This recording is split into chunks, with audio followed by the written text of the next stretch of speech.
Hey, it's Brian and welcome back to Heirs 101. So today we're going to start a video series from start to finish, anyone who's ever been interested in trapping. So we're going to go from getting the traps, preparing the traps, setting different sets for different types of animals in different situations, and even skinning and fleshing to get the animals out to market.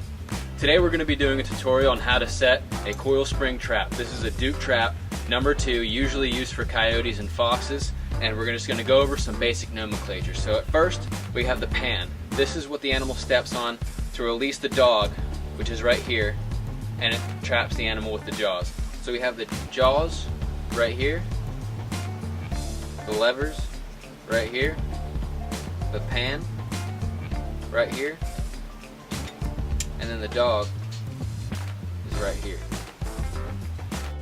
As you can see, it's pretty simple. You just step on the levers, put the dog over the jaw, and then work the pan with your left hand until you get the desired weight. The higher the pan is, the more weight you're going to have the animal to push on it before it goes on.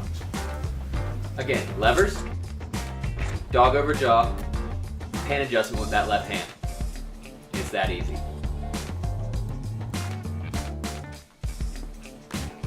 Okay, so now we know the nomenclature of a Coilspring trap and how to set it. Let's move on to some other things in the next videos, but if you like this video, like us on Facebook, subscribe to our YouTube channel, and also follow us on Instagram.